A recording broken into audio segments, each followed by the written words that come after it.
देखो बेटा difference between the memorandum and article of association, ठीक है। The memorandum of association, the article of association, basis of difference, ठीक है। किस बेसिस पे इनको डिफ्रेंशिएट करते हैं हम?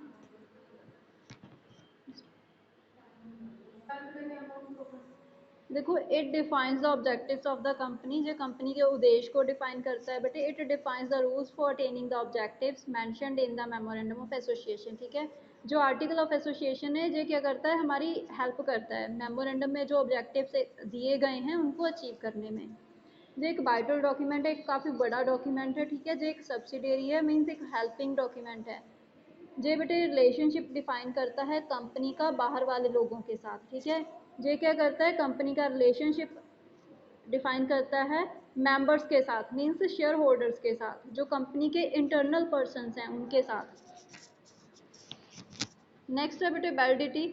The activities beyond the power of the memorandum of association are not considered to be performed by the company and even all the members can not ratify them, ठीक है। जो भी एक्टिविटीज़ बेटे मेमोरेंडम ऑफ एसोसिएशन के scope से बाहर जाके की जाती हैं, ये मान लिया जाता है कि कंपनी ने वो एक्टिविटीज़ परफॉर्म नहीं की, ठीक है, और कोई भी मेंबर उसमें सुधार नहीं कर सकता।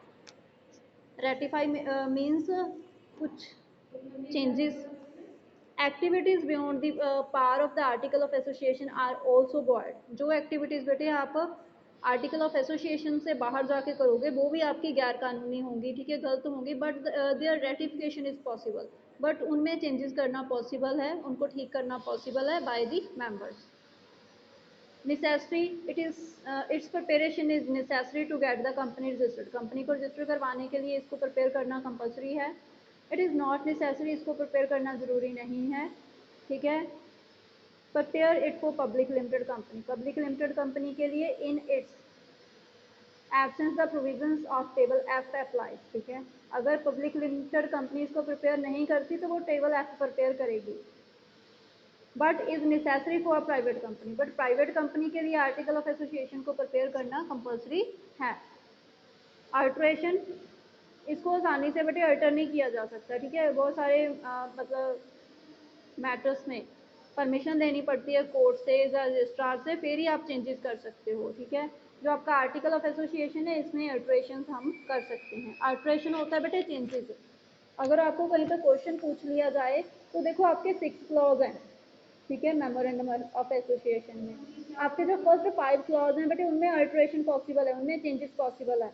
बट जो आपका सब्सक्रिप्शन क्लॉज है इसको अल्टर नहीं किया जा सकता, ठीक है, इसकी अल्ट्रेशन पॉसिबल नहीं है। हाँ जी, नेक्स्ट है बेटे prospectus. The prospectus is the third important document. Prospect क्या है, थर्ड हमारा इंपॉर्टेंट डॉक्यूमेंट है in relation to formation of a company. अगर कंपनी को हमने एस्टैब्लिश करना है, उसकी रजिस्ट्रेशन करवानी है, generally the prospectus is issued by a public company, ठीक है। कॉमनली बेटे जो प्रोस्पेक्ट्स हैं उनको एक पब्लिक कंपनी इशू करती है to obtain money from the public, ठीक है, पब्लिक से पैसे इकट्ठे करने के लिए। The promoters of a company generally issue prospectus. जो प्रमोटर्स होते हैं कंपनी को, जो प्रमोट करते हैं पर्सन, वो प्रोस्पेक्ट्स इशू करते हैं after obtaining the certificate of incorporation, ठीक है, रजिस्ट्रेशन का सर्टिफिकेट प्राप्त करने के बाद।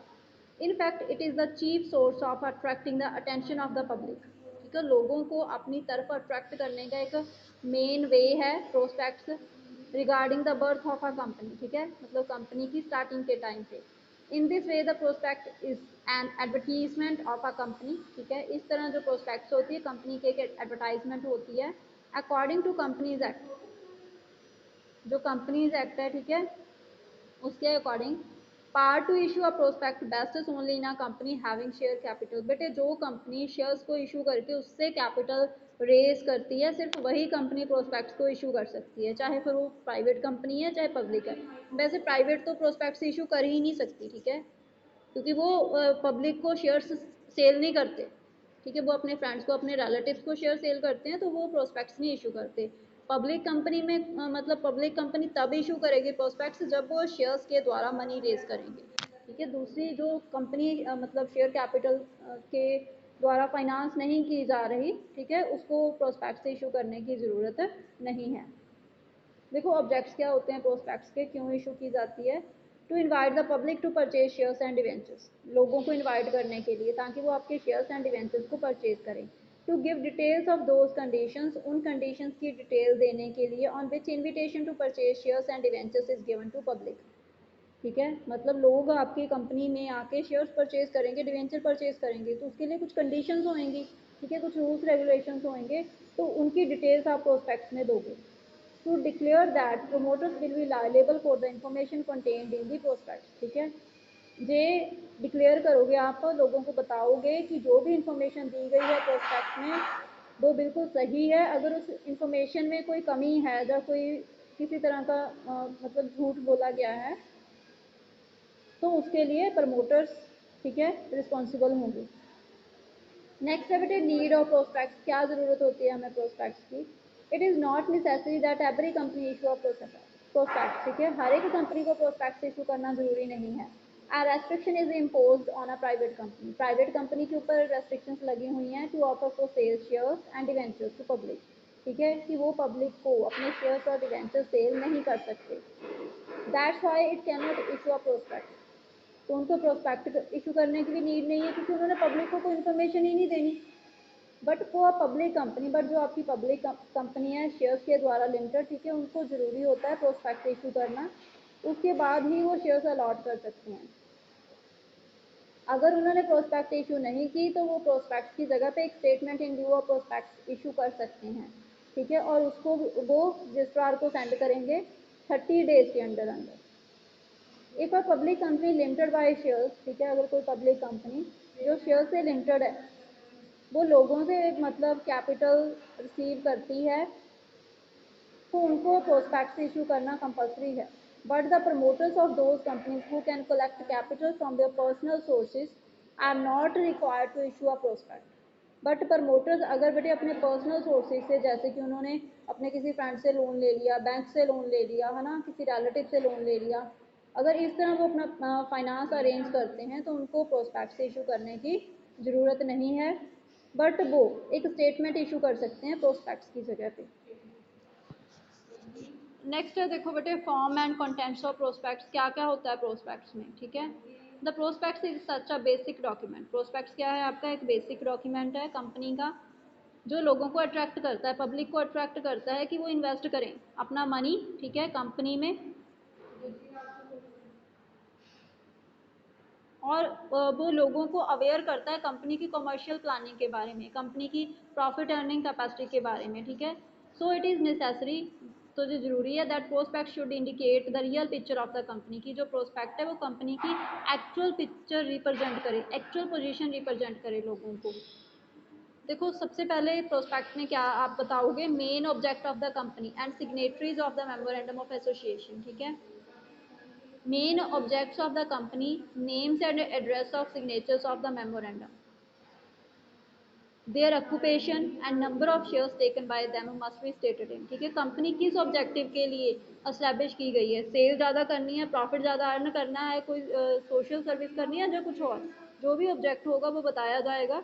जो पर्सन मेमोरेंडम ऑफ एसोसिएशन को साइन करेंगे वो क्या काम कर रहे हैं, ठीक है, उनका एड्रेस क्या है, उनका नाम क्या है, ठीक है, कितने शेयर्स उन्होंने परचेज किए हैं, वो सारा कुछ डिटेल्स दिए जाएंगे आपके प्रोस्पेक्ट्स में। नेक्स्ट बेटे शेयर कैपिटल आ जाएगी।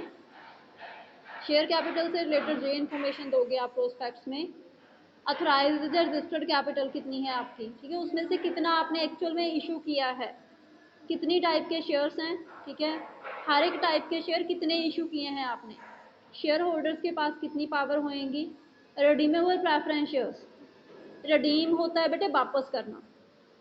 ठीक है, जैसे आप शेयर इशू करोगे तो लोगों से पैसा इकट्ठा करोगे, तो रिडीम करोगे दैट मीन आप लोगों को उनका पैसा वापस करोगे। ठीक है, तो रिडीमेबल प्रेफरेंस शेयर होते हैं, इक्विटी शेयर्स कभी भी वापस नहीं होते, जब कंपनी बंद होती है तब इक्विटी शेयर होल्डर्स को पैसा वापस किया जाता है, बट प्रेफरेंस शेयर होल्डर्स को आफ्टर 5 ईयर, आफ्टर 7 ईयर, एक फिक्स टाइम के बाद इनका पैसा वापस कर दिया जाता है, तो उनको रिडीमेबल प्रेफरेंस शेयर्स बोला जाता है। ठीक है, जो इशू किए जाते हैं तो इनके नंबर भी बताए जाएंगे, कब इशू किए गए हैं, डेट भी आएगी, और रिडेम्पशन कैसे करनी है वो प्रोसीजर भी बताया जाएगा कि कैसे पैसा वापस करना है, कहाँ से पैसा अरेंज करोगे जो आपने रिटर्न करना है।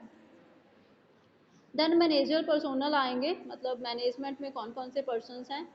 सबसे पहले आपका डायरेक्टर आएगा, जहाँ कोई प्रपोज्ड डायरेक्टर आएगा, फिर उसके बाद मैनेजिंग डायरेक्टर आएगा, जब प्रपोज्ड मैनेजिंग डायरेक्टर, उसके बारे में इंफॉर्मेशन होएगी, फिर मैनेजर के बारे में, जब प्रपोज्ड मैनेजर के बारे में, फिर नंबर ऑफ क्वालिफिकेशन शेयर्स, ठीक है, कि कितने शेयर्स उनको परचेज करने कंपल्सरी हैं आर्टिकल ऑफ एसोसिएशन के अंडर, ठीक है, डायरेक्टर बनने के लिए, वो भी बताए जाएंगे।